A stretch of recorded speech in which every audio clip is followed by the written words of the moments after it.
agora no Metrópolis. Ela não é uma exposição acusatória, mas ela quer repor, devolver para a memória coletiva um evento que emblematicamente foi praticamente apagado. É um livro de autoajuda, entendeu? Aí ajudou a Adriana, a Luciana, a Gretchen, a minha filha. Pai, é minha mãe ali naquele carro. Oh, Jesus! Alá, a Madonna, Cabala. Teu amor tá dobrando a esquina. Ai, pelo amor de Deus, me fala com a esquina só pra facilitar a minha vida.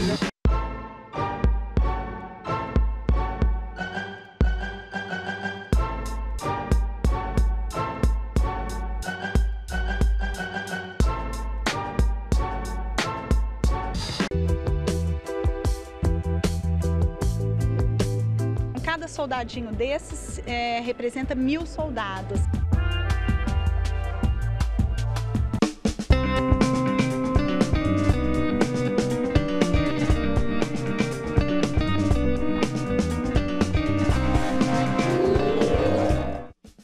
A história não é conhecida do grande público. Aconteceu em Belo Horizonte no dia 4 de fevereiro de 1971. O local exato é o canteiro de obras do pavilhão de exposições da Gameleira, projeto de Oscar Niemeyer.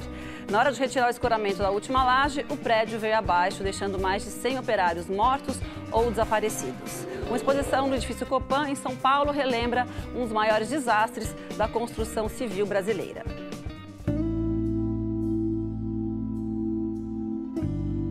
Por que a escolha desse tema para sua exposição?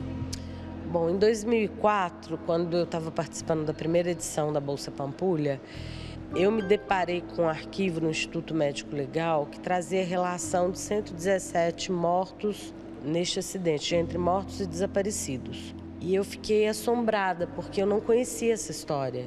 E, bom, foi uma coisa que aconteceu na minha cidade natal, eu sou de Belo Horizonte, envolvia uma construção imensa. O público, em geral, desconhecia completamente esse acidente. Mesmo no meio das artes, entre curadores, várias pessoas que eu conversei não sabiam, não se lembravam disso.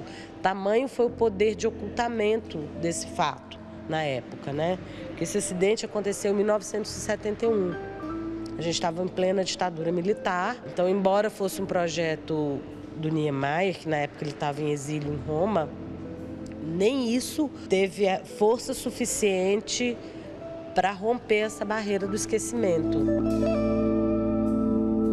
O bloco de concreto armado de 85 metros de comprimento, apoiado em 4 suportes em forma de pirâmide, desabou às 11 horas e 45 minutos, atingindo cerca de 100 operários que descansavam ou jogavam cartas depois de terem almoçado.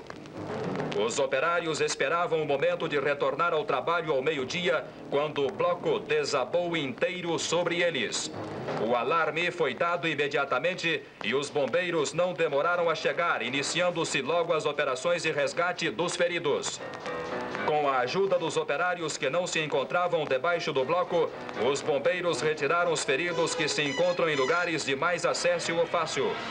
Os feridos foram levados para o Hospital Sara Kubitschek, localizado exatamente em frente ao pavilhão de exposições, que logo teve sua capacidade de atendimento esgotada. Pela manhã, 250 operários estavam trabalhando no local, mas muitos o abandonaram na hora do almoço. Em toda a obra, pois além do bloco que desabou a outro com 155 metros de comprimento, estavam trabalhando hoje 512 operários. Existe essa polêmica, inclusive, agora na área de arquitetura. A tua exposição que traz à tona um assunto desse, de repente, é vista como um ataque ao Niemeyer, enfim. Como é que você vê isso? Olha, eu acho que é um julgamento um pouco apressado, porque não se trata de forma alguma de acusar o Niemeyer, até porque, de fato, ele não tem culpa pelo acidente. Não foi ele que estava tocando a obra. Aquele trabalho que tem o nome de todos os operários mortos, que muitas famílias não chegaram a receber indenização, até pelo menos pouco tempo atrás, eu chamei esse trabalho de Em Memória ao Silêncio do Arquiteto, porque eu acho que esse evento foi completamente dissociado da biografia dele. Não se trata de apontar culpados, a exposição não trata disso, né? Ela não é uma exposição acusatória, mas ela quer repor, devolver para a memória coletiva, um evento que emblematicamente foi praticamente apagado.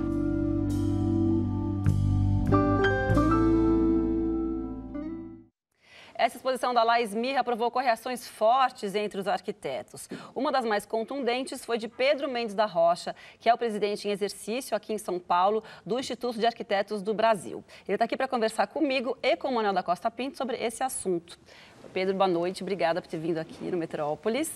Primeira coisa, o que você achou dessa matéria que a gente acabou de mostrar sobre a exposição da Laís? Ou da exposição, não sei se você chegou a ver a exposição. Vi.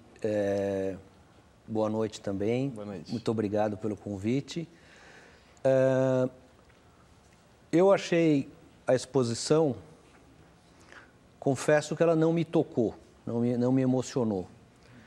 Mas o que nos incomodou, ninguém é contra recuperar esse acidente, essa tragédia, essa história. Tem que ser recuperada, sem dúvida, tem que ser contada e as informações todas têm que ser trazidas à tona. O que nos incomodou, porque sendo uma tragédia, evidentemente que toca, as pessoas se emocionam com o horror dos operários mortos, mutilados, né? Há relatos de que alguns sobreviventes perderam a razão, enlouqueceram, foram internados, adoeceram por conta do horror de ver os companheiros naquele estado.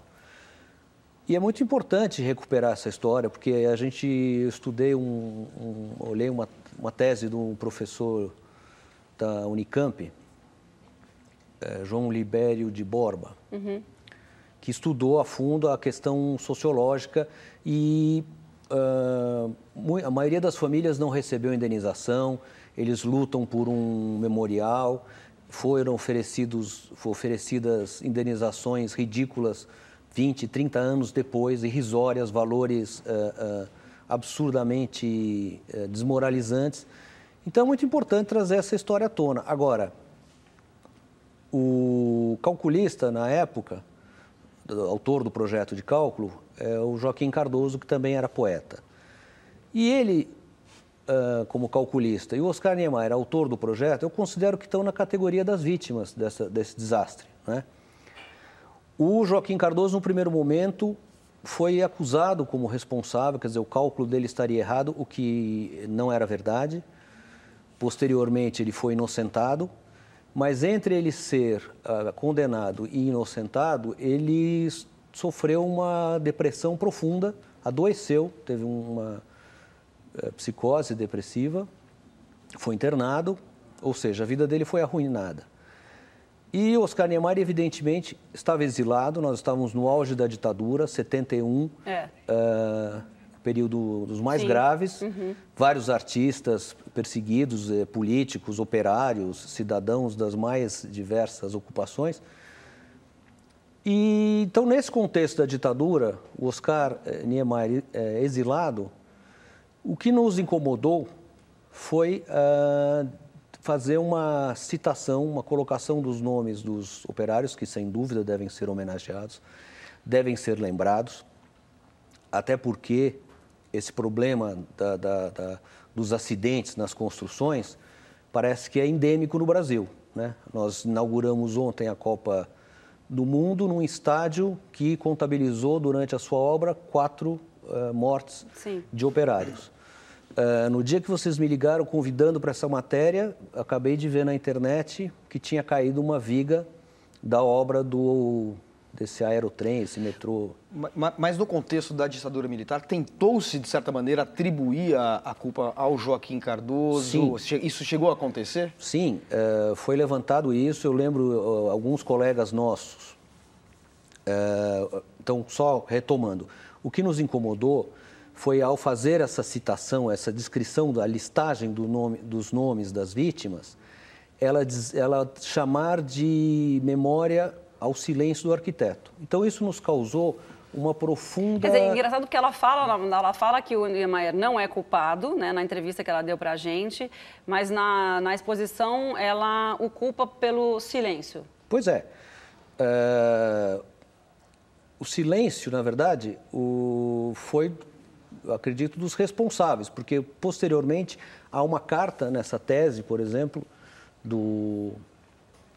desse professor, do Libério, em que a associação dos amigos e dos parentes das vítimas, porque entre mortos, mutilados, os que perderam a razão, clamando por um memorial, eles acusam a construtora e o Estado pela responsabilidade. Então, porque, pelo que eu entendi, era uma obra que ela tinha uma pressa em ser inaugurada pelo fim do mandato do Israel Pinheiro. Exatamente. Então, houve uma irresponsabilidade aí nesse sentido. Exatamente. Então, nos incomodou ela dizer a memória do silêncio do arquiteto, uma vez que o arquiteto nunca silenciou sobre esse assunto. Sim. Né? Pelo contrário, nem ele, nem o Joaquim Cardoso, evidentemente, como tragédia, ataca, ofende moralmente, ainda que eles não tenham sido vitimados fisicamente, mas é uma desmoralização, claro. Porque sempre foram, tanto Oscar Niemeyer, o Joaquim Cardoso é o calculista que projetou, calculou os maiores exemplares da belíssima arquitetura do Niemeyer, Brasília, claro. O Palácio do Planalto, da Alvorada, a Catedral. Claro. Agora, o Pedro, desculpa te interromper, que é o seguinte, só queria deixar claro aqui que a gente convidou a Laís para vir aqui no estúdio, enfim, para conversar juntamente com você, porque o que aconteceu, só esclarecendo para quem está em casa, você publicou no seu Facebook uma reação muito forte, muito contundente, como a gente já falou aqui, em relação a essa exposição. Em princípio, a Laís viria, ela aceitou o convite de princípio, depois ela resolveu não vir mais. Ela escreveu uma carta também que foi publicada, que está publicada no site da Pivô, e ela gravou para a gente um depoimento, enfim, que solta, por favor, aí para a gente ouvir. Desses breves textos, desses pequenos textos que foram publicados no site da IAB e no Facebook do Pedro Mendes da Rocha, me pareceram praticamente caluniosos, né? O que me fez perceber que nenhum dos dois, enfim, sabia de fato do que se tratava a exposição. Acho que eles não tinham vindo à exposição. E eles fizeram uma leitura a partir de uma matéria de jornal. Eu acho que eles poderiam ter tido um pouco mais de cuidado no tipo de acusação que eles fizeram. Inclusive porque parece que eu tirei uma história da Cartola, do além, sendo uma oportunista, enfim.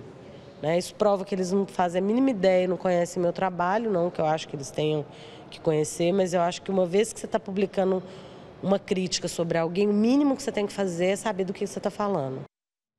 Bom, Pedro, então, você já tinha visto a exposição? O que você... Não, veja bem, a minha reação foi, num primeiro momento, a matéria do jornal, porque eu acho que ela não foi, não respeitou a veracidade dos fatos. Uhum. Não contou a história, e este era o momento para se aproveitar, e justamente o que vocês estão fazendo, trazer à tona, trazer a verdade dos fatos, porque, evidentemente, é dramático, o nome já diz, é uma tragédia.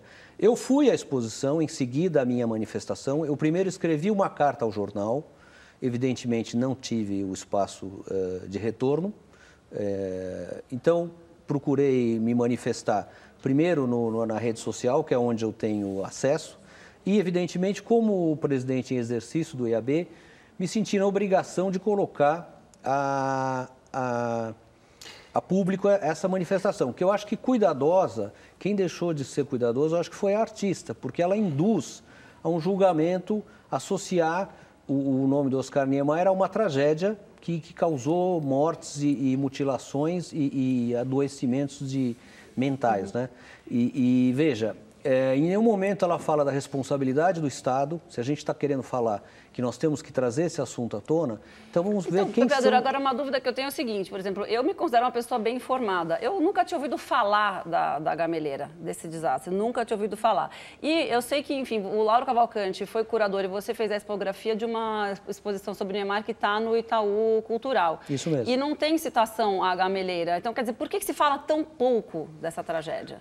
Bem, em primeiro lugar, eu queria dizer que a exposição do Niemeyer procurou mostrar justamente o lado luminoso e feliz das ideias do arquiteto. E a grande trunfo dessa exposição é trazer uma série de desenhos inéditos da Fundação Oscar Niemeyer. A gente está vendo aí uma imagens da... Isso. Então, há uma série uma outra sala, que não é essa. Aí é uma sala onde mostra os grandes projetos mais emblemáticos do Oscar. Essa é uma simulação eletrônica de um belíssimo projeto para São Paulo, que não foi realizado. Então, evidentemente, nós quisemos mostrar, e principalmente o professor Lauro Cavalcanti, que é o curador, a contribuição magnífica do gênio do Oscar Niemeyer, a arquitetura, o urbanismo, existem ali reflexões sobre cidades onde as escalas todas são para ser percorridas a pé, para a cidade que prescinde do automóvel, que são temas extremamente oportunos. Então, mostra como o Oscar Niemeyer já antecipou essa questão, né, discutindo essa questão. Enfim, uma série de soluções em relação a estruturas de construção, a paisagem, a ocupação do território, que daria uma discussão muito interessante do lado luminoso. Evidentemente, há uma série de projetos que não constam dessa exposição. Sim. E é claro que não vai se falar desse desastre, porque isso só mostra exatamente o que você colocou. A imprudência do governo, a pressão política para inaugurar uma obra. Há depoimentos de operários falando que as escoras estavam sendo tiradas de forma precoce, prematura. E que talvez seja um aspecto, na verdade, histórico do trabalho dele, não representativo da obra dele, né, Marina? Não, exatamente. Parece vamos procurar o lado negro do artista, né? Quer dizer, e lado negro para o qual ele não teve a menor responsabilidade. É um acidente como poderia acontecer com o trabalho de qualquer grande profissional, né? Certo. Bom, Pedro, muito obrigada por ter vindo aqui. Nosso tempo é pouco, é pequeno aqui, mas obrigada por ter vindo aqui esclarecer essas coisas. Com o maior prazer, eu agradeço. Legal, muito obrigado. Obrigado. Volte sempre. Obrigado. A maior exposição sobre a civilização maia chega a São Paulo. Maias, revelações de um tempo sem fim, reúne 380 objetos que pela primeira vez são mostrados fora do México. Toda a riqueza cultural do povo pré-colombiano, os escritos, utensílios do dia a dia e o estilo de vida dessa civilização que nasceu há mais de 3.000 anos, agora estão aqui pertinho, no prédio da Oca, na capital paulista.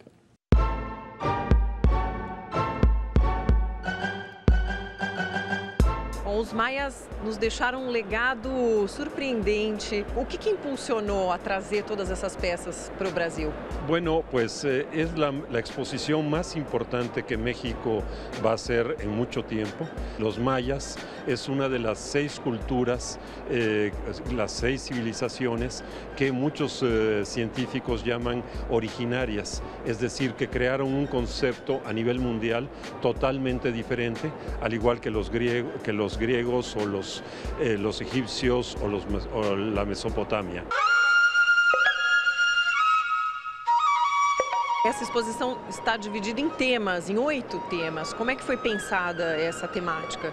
Bueno, está estructurada para entender el concepto que se engloba en el título, Revelación de un tiempo sin fin. Los mayas fueron no solo una civilización de gran calidad artística, de gran calidad científica, sino que también fueron capaces de entender el tiempo con un concepto casi contemporáneo, la sobreposición de tiempos. El pasado, el presente y el futuro no son diferentes, todos coexisten.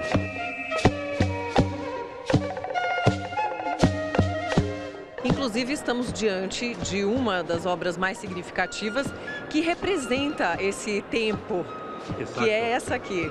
Exacto. Este que es el tablero del Templo 19 de Palenque es una obra maestra, no solo por su calidad estética, comparable con los mejores bajorrelieves griegos, sino que también presenta la sobreposición de tres gobernantes que coexisten, es decir, el padre, el hijo y el nieto.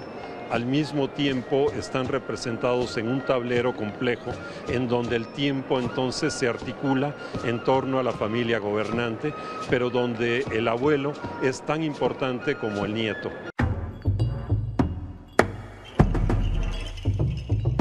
Un tema muy importante también de esta exposición es la escritura. Los mayas son los grandes escritores de la historia. Dijeron los arqueólogos, esto es imposible, no se va a poder leer, es muy difícil, pero en 20 años hemos logrado ya entender el 80% de las escrituras mayas.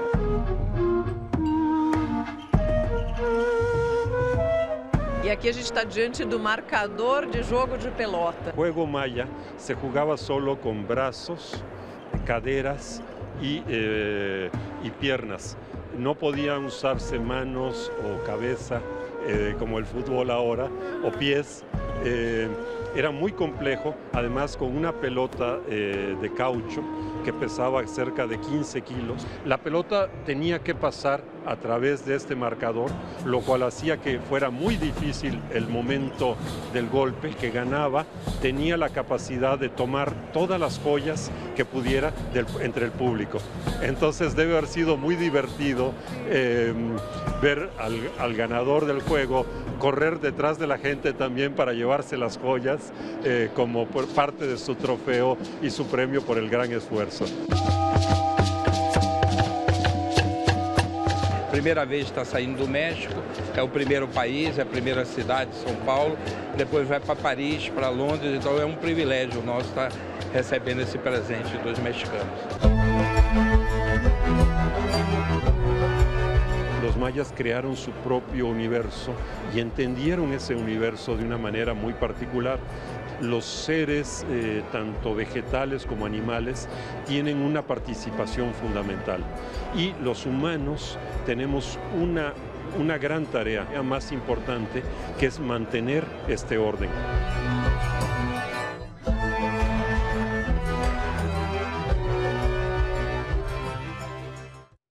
No próximo bloco, Cunha Júnior conversa com a jornalista Maria do Rosário e com o produtor Paulo Bocato sobre os fenômenos das comédias brasileiras no cinema nos últimos anos. Depois do intervalo. Até já.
O ano passado foi de recordes no cinema brasileiro. Mais de 120 filmes chegaram às telas, atraindo um público de 26 milhões de espectadores. A grande maioria foi às salas para assistir comédias. 78% do público que assistiu filmes nacionais no ano passado foi rir com longas como Minha Mãe é uma Peça, Vai Que Dá Certo e Meu Passado Me Condena, entre outras. As comédias conseguem realmente ganhar espaço das grandes produções americanas, mas ainda assim são mais um adversário para os próprios filmes nacionais de outros gêneros. E para conversar sobre esse assunto, a gente convidou a escritora e jornalista Maria do Rosário e o produtor Paulo Bocato, que já trabalhou, já produziu filmes como Copa de Elite e Eu Odeio o Dia dos Namorados. Sejam bem-vindos, boa noite. Boa noite, obrigado pelo convite. Qual é a questão, Rosário, a respeito das comédias? Olha, brasileiro adora rir, é um povo muito bem-humorado, brincalhão, né? Embora estejamos num momento assim, de um certo mau humor, que eu acho que é passageiro, não é? Não com o cinema brasileiro, porque o público continua mesmo dando enormes bilheterias para as comédias. Agora, isso está na história do cinema brasileiro. A Chanchada foi, assim, campeã de bilheteria total.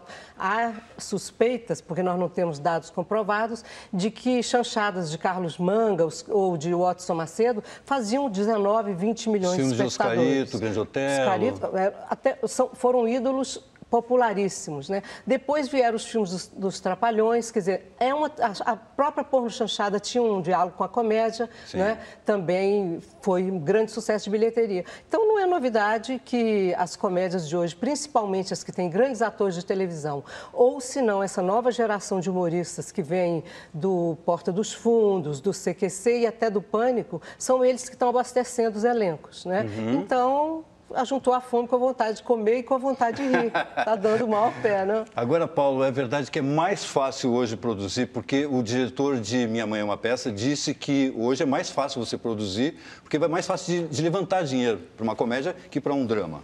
Não concordo, não. Acho que, assim, produzir é difícil, é sempre difícil, né? É sempre um desafio, independente do tamanho do filme. Então, essa coisa de ser mais fácil é um pouco... Está se vendendo uma facilidade que não existe, assim. Até porque a comédia, que ela tem se financiado, assim, completamente, ou quase completamente, no próprio mercado, né? Quando eu digo isso, é com, enfim, fundos de investimento retornáveis, dinheiro de distribuidores, esse tipo de coisa, e não através de editais que ficam mais focados em outros tipos de filme. Então, assim, é uma competição, é um funil super... É uma competição super afunilada pelos recursos também, entendeu? Então, assim, cada gênero tem as suas dificuldades. Eu não acho que seja mais fácil. O que foi mais fácil você, como produtor, produzir Copa de Elite ou Brother, por exemplo? São dois filmes de gêneros muito diferentes. Tá, vamos lá. Brother eu era bem menos experiente, né? Então, assim, foi mais difícil.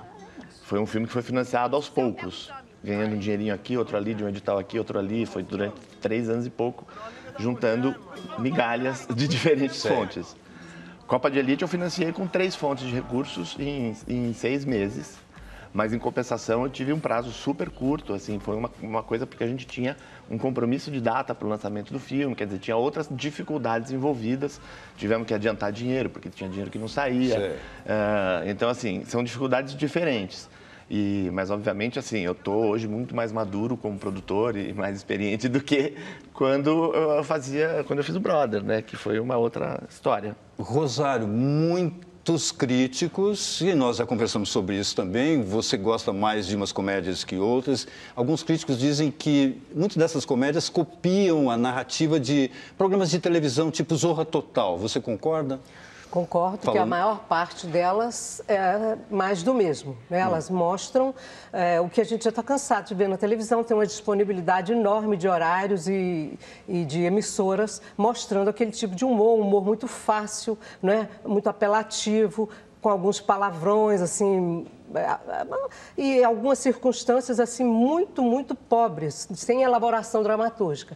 Agora, há comédias um pouco mais inteligentes, mas aí elas têm uma certa dificuldade de diálogo com o público. Eu cito exemplo.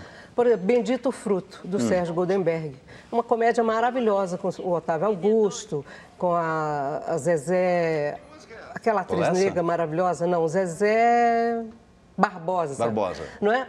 Discute a questão racial com muito talento, com inventividade.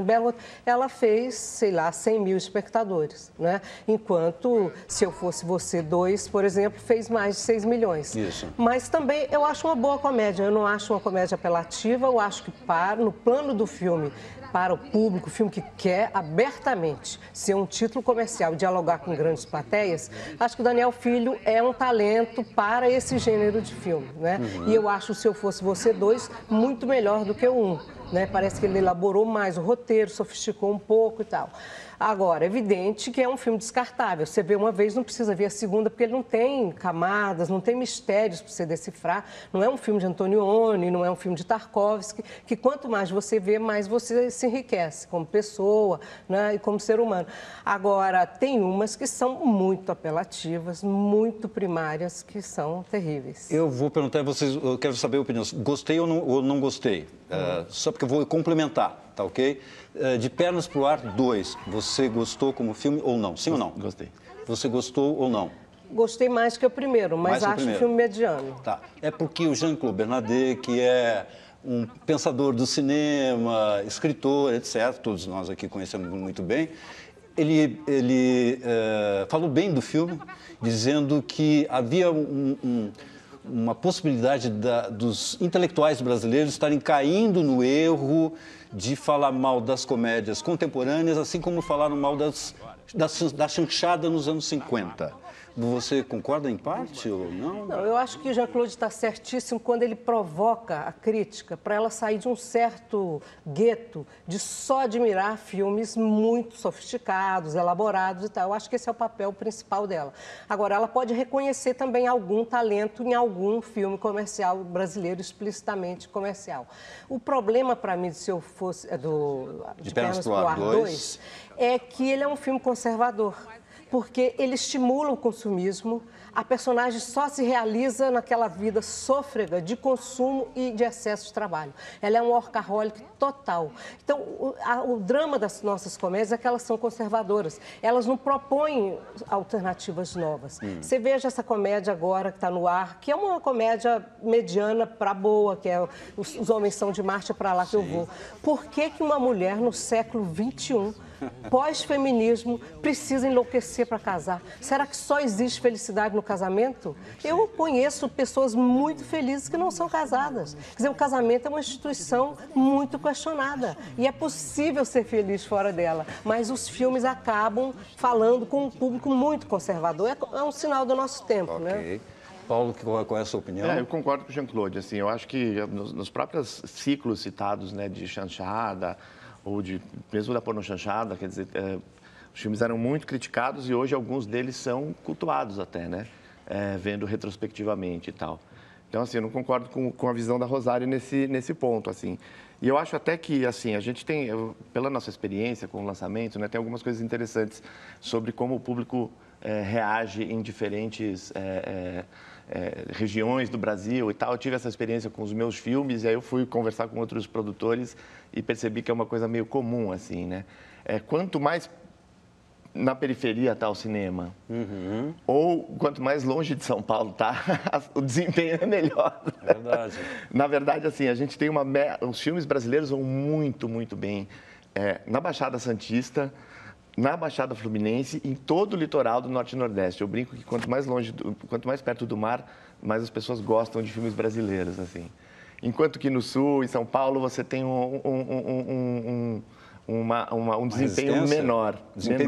Um desempenho menor do que nessas outras regiões. Então, assim, tem uma coisa que coincide também com outras fases áureas da comédia, que é momentos em que o povo brasileiro, as pessoas estão indo mais ao cinema.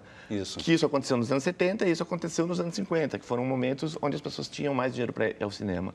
Então, quanto mais pessoas têm dinheiro para ir ao cinema, tende-se a ter um melhor desempenho do filme nacional. E agora tem mais shoppings perto da periferia. Exatamente. Também.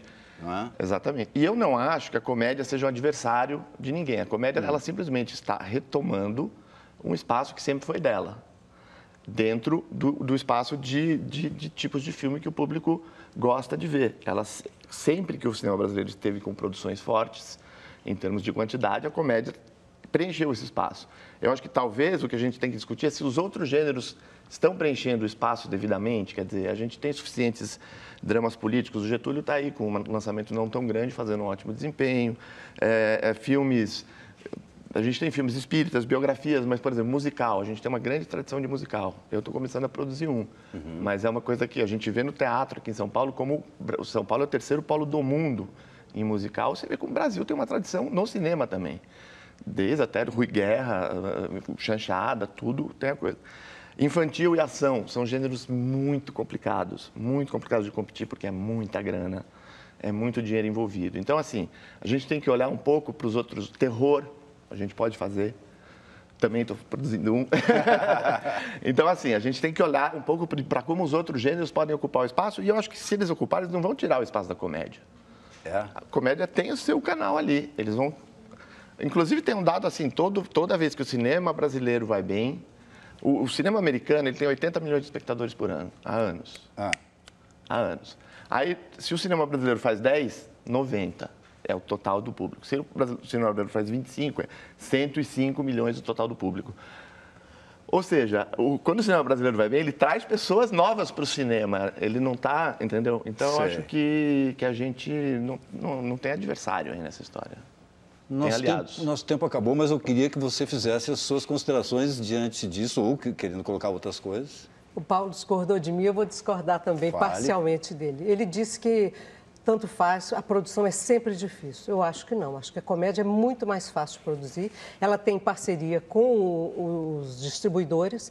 O Bruno Weiner, por exemplo, da carteira dele, a maior parte é comédia, porque ele sabe que ele vai ter parceiros mais fáceis de seduzir do que se ele estivesse produzindo um filme cabeça, um drama social protagonizado só por atores negros, ou por atores da periferia, ou por personagens pobres, né? Porque as comédias se passam geralmente na classe média ou na classe alta, um mundo mais glamourizado e tal. Então, ela tem uma série de facilidades. Os atores são bonitos, têm todos os dentes, cabelos bem produzidos e tal. E as pessoas gostam disso. Tem essa comédia SOS Mulheres ao Mar, que é um verdadeiro desfile de moda, vestidos lindíssimos, e as mulheres vão e ficam encantadas com o vestido, querem comprar um igual, não é? Então, é mais fácil, elas despertam mais o instinto consumidor do público, em todos os sentidos, né? Claro. Produzir o Brother, mesmo que ele tivesse a mesma experiência, isso é na minha concepção, de que ele tinha quando produziu o Copa de Elite, ele teria mais dificuldades, porque ele dependeria dos editais. Ganha um edital, tem que esperar ganhar outro. Jean-Claude deu uma declaração agora no Festival de Curitiba, e ele disse o seguinte: os alunos já saem da USP correndo atrás de edital. E ele agora emanou com um grupo de jovens realizadores que estão fazendo cinema de custo zero. Zero, entre aspas, mas de baixíssimo custo. Ele é ator dos filmes, ficam na casa dele, os outros colegas que chegam de fora, e fazem uma verdadeira cooperativa e vão em frente. Então, ele acha que os editais estão fazendo um mal enorme ao cinema brasileiro, nesse sentido de acomodar, né? Então... Filme de edital é muito mais complicado que comédia, Paulo. Tá bom. Mas aí você não tem o nervosismo do fim de semana de estreia, que é uma coisa super tensa na comédia, toda a responsabilidade do dinheiro que você tem que pagar para os investidores e tal. Você faz o filme de edital e, sei lá, vai para festival e maravilha. E se o filme for mal, tudo bem, entendeu? A gente bota a culpa nos outros. Mas eu acho que a comédia, você tem uma tensão ali permanente, o lançamento é muito tenso, é muito difícil. Tá bom, a conversa está aqui, daria evidentemente para a gente ficar muito mais tempo, aqui 1h30, se desse, tivesse o tempo para a gente discutir, mas a gente pelo menos acendeu essa ideia para o público em casa refletir um pouco melhor, questão comédia, questão outros gêneros e por aí vai. Bom que o cinema brasileiro esteja sendo prestigiado de uma forma ou de outra. Muito obrigado pela presença de vocês. Obrigado. Cunha Júnior volta daqui a pouco para falar mais de cinema comigo. Em tempos de manifestações, Copa do Mundo e grandes reuniões de pessoas, a multidão é o tema de uma mostra em São Paulo. A exposição Multitude está em cartaz no Sesc Pompeia. Vamos ver? Instalações, vídeos, fotografias, pinturas, retratos e interpretações das multidões mundo afora. É um projeto que reúne obras que, de alguma forma, são atravessadas por essa ideia ou que reverberam uma ideia, vamos dizer, renovada da multidão nos últimos 10, 15 anos. Obras para ver e participar. As pessoas podem sentar aqui e dialogar diretamente ou não? Podem e devem. Essa é uma instalação que, de alguma forma, refaz um ambiente de um bairro em Istambul. É uma instalação do Kutlug Ataman. E cada televisão é como se fosse um micro-universo, uma sala de estar, um ambiente que tem o próprio morador desse ambiente sendo representado ali.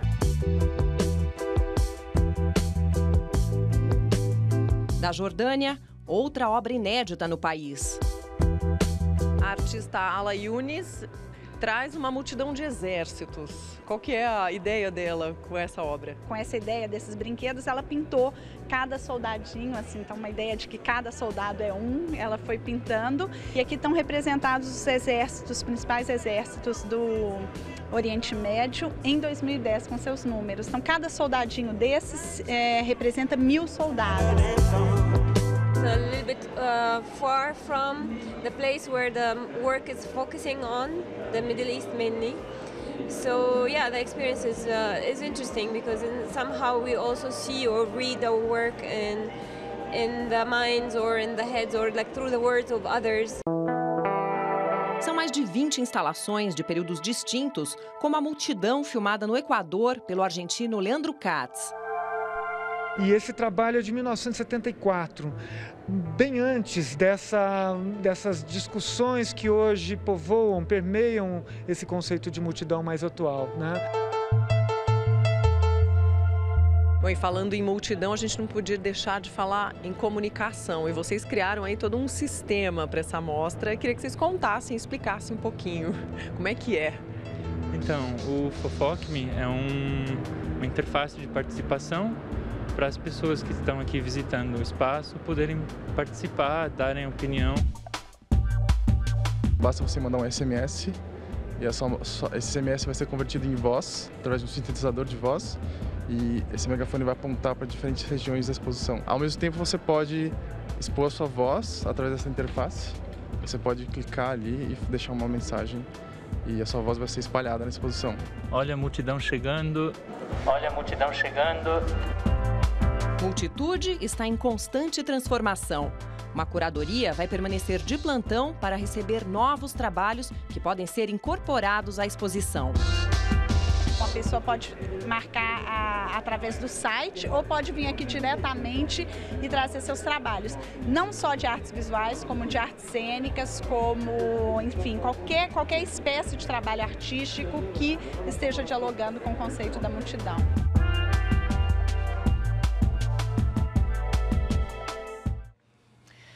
Agora, mais cinema com Cunha Júnior. Vamos falar de um filme afetuoso, de um filme que encerrou a última mostra de cinema de São Paulo. Fez grande sucesso no Festival de Veneza.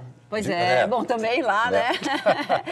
Bom, Que Estranho Chamar-se Federico, de Ettore Scola, em que Ettore Scola faz daí uma grande homenagem ao seu companheiro de muitas viagens, Federico Fellini. E mostra... Fellini até é um adjetivo, né? As pessoas falam Felliniano, né?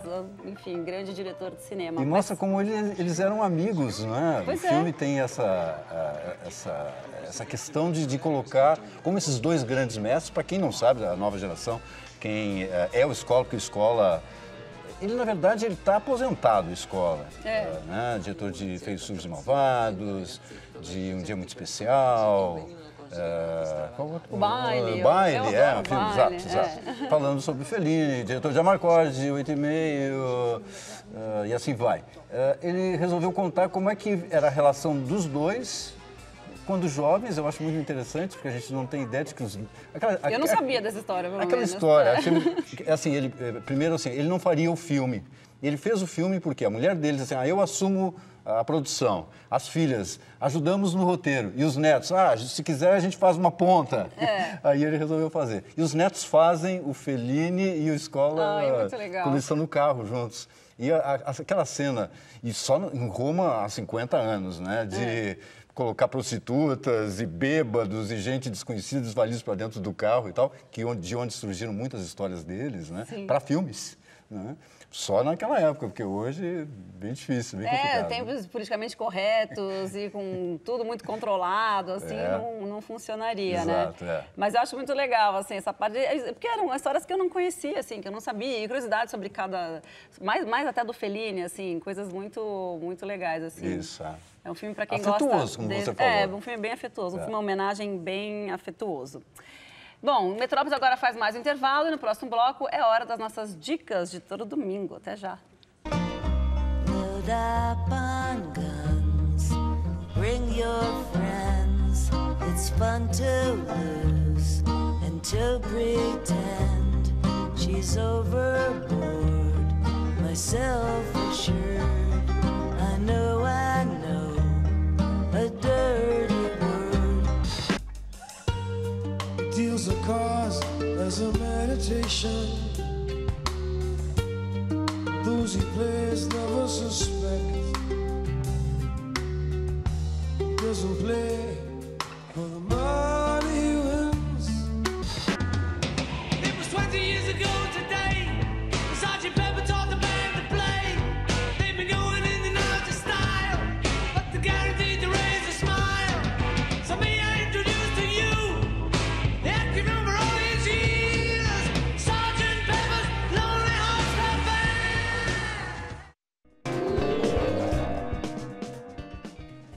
E agora as nossas dicas de todo domingo. A gente vai começar com o Manuel, que tem um assunto palpitante a tratar conosco.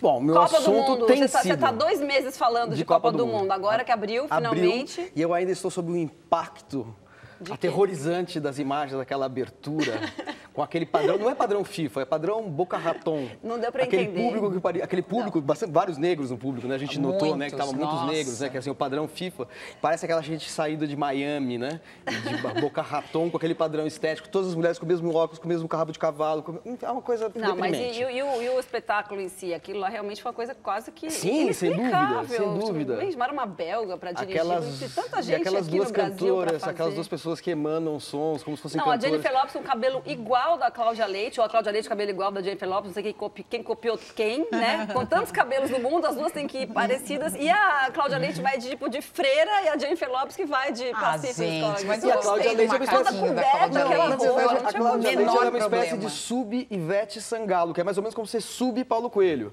Mas para fugir de tudo isso, você pode se refugiar numa dica que vem justamente do país que representa o ápice da música, né? Contravenendo contra o que a gente ouviu na quinta-feira, que é a Alemanha, um dos favoritos da Copa.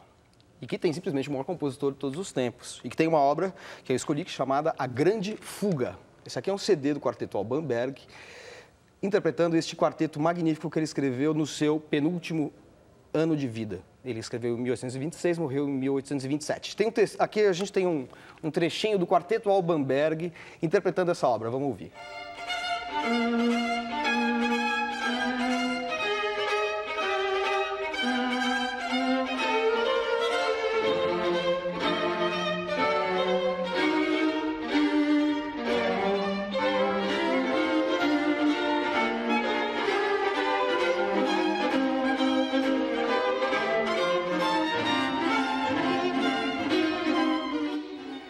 Bom, isso aí é o seguinte, essa obra é uma coisa absolutamente fantástica na obra do Beethoven. Ele escreve já no finalzinho da vida, ele recorre a um gênero, uma forma antiga que é a fuga. A fuga é uma forma barroca, o Bach usava muito, por exemplo, em que você tem uma linha melódica que é repetida por várias vozes, por 2, 3 vozes de instrumentos, porém com alguma defasagem, uma pequena defasagem, criando a sensação de que uma melodia persegue ou imita a outra. Você tem uma espécie de melodias em cascata, com uma complexidade inacreditável.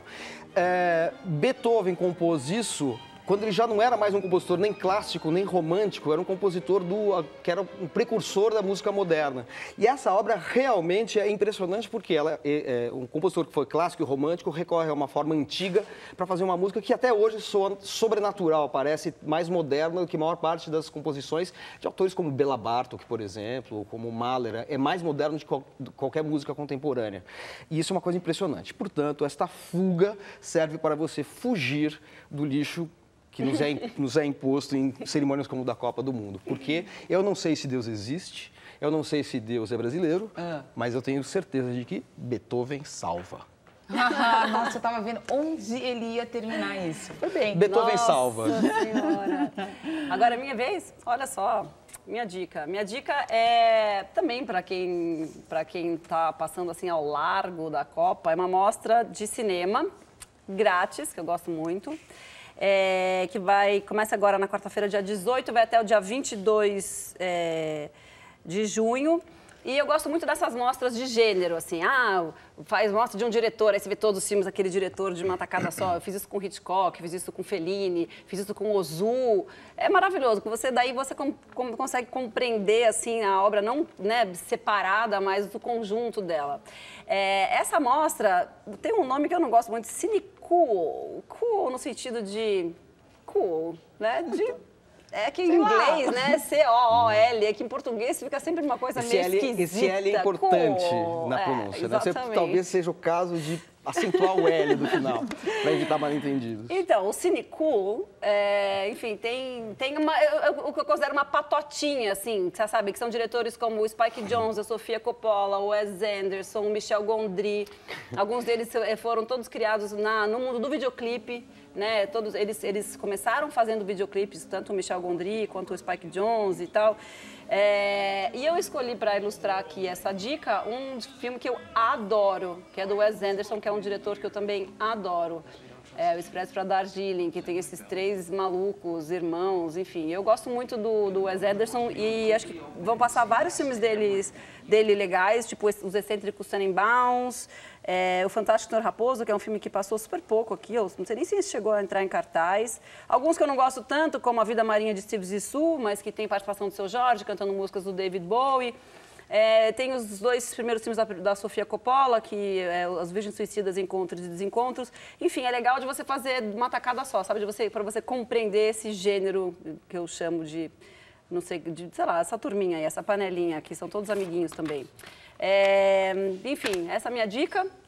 É no MIS e é de graça. Agora, Didi. A minha dica é música e é o novo CD da Maria Bethânia, que foi lançado esta semana. É um CD muito lindo que se chama Meus Quintais.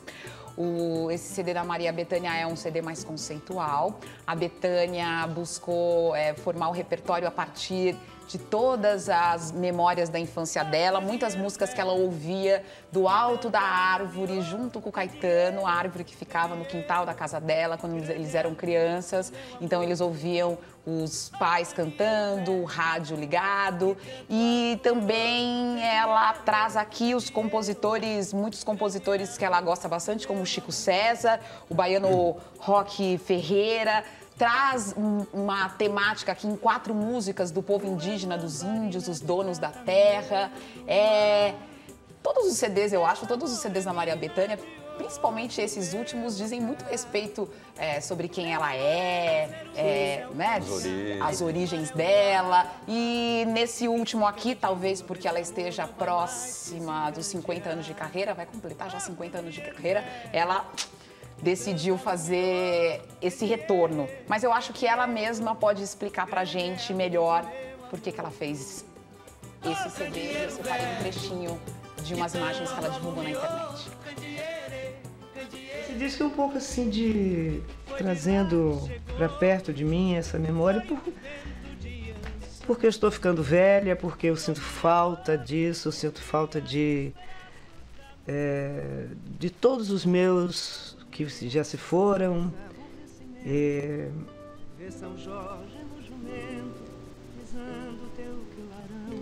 que gostavam de mim com muita coragem de dizer que gostavam. Isso tem a ver com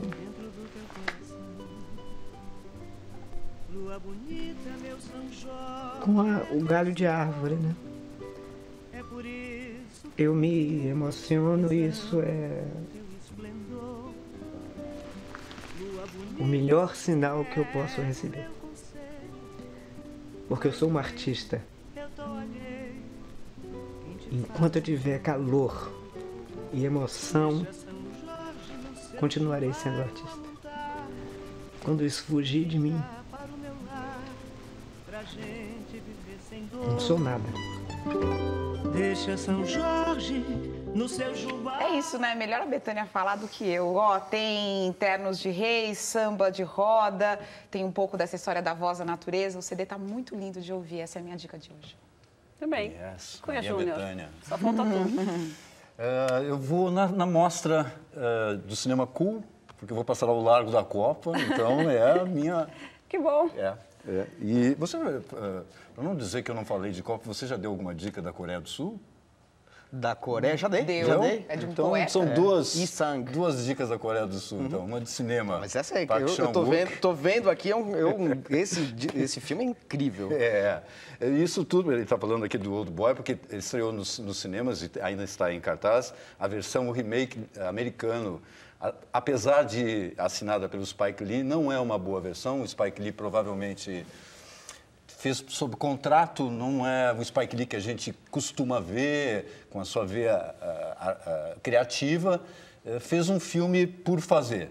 O grande filme para você ver é o do Park Chan-wook, que é um cineasta coreano, que apareceu com esse Old Boy aqui, que eu vou mostrar já a capa para vocês. Na verdade, é uma trilogia, a trilogia da vingança. Mostro para vocês já a capa aqui, o Old Boy original, que é de 2003, nós temos imagens.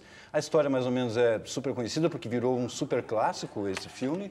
É um homem que é aprisionado nesse filme coreano por 15 anos, não sabe por quê, num quarto, depois ele é solto, não sabe por quê, e ele vai atrás de vingança.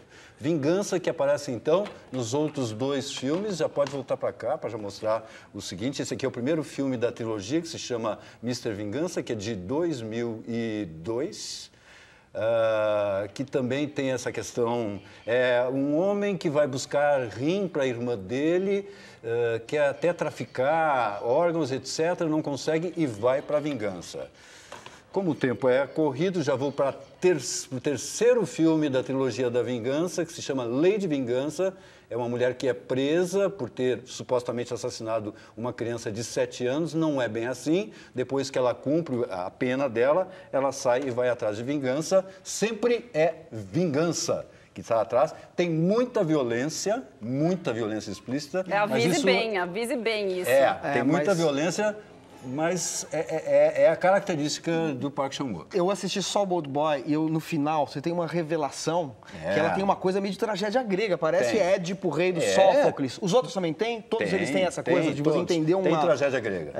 É impressionante isso, é um grande filme. Um grande filme. É a dica, quem quer conhecer o time da Coreia do Sul, terça-feira, às 7 horas da noite, contra a Rússia. E se eles perderem, vai ter vingança. Se eles perderem, vai ter vingança. Ai, que medo. Depois você sai de lá, vai pro Bom Retiro comer um churrasquinho coreano. Acabou. A gente vai continuar falando de Spike Lee, que a gente vai encerrar com o Spike Lee, porque ele acabou de lançar um curta-metragem com o tema da Copa do Mundo aqui no Brasil, chama Pichote's Game. É um filme que acompanha um menino jogando futebol na favela onde ele mora, depois dele ganhar uma camisa do Brasil e uma bola. A trilha é a música The Game, da Kelly Rowland, e esse curta é quase um clipe da canção, né? Então é com essas imagens que a gente vai encerrar o programa de hoje. Boa noite a vocês. Boa noite. Boa noite. Até. Make your play, make it count today. Have your seat, fight for change.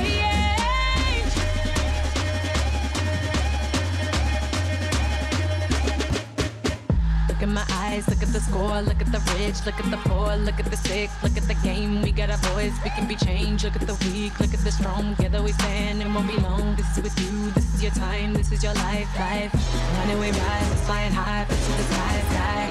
United in boys, we make a noise, noise.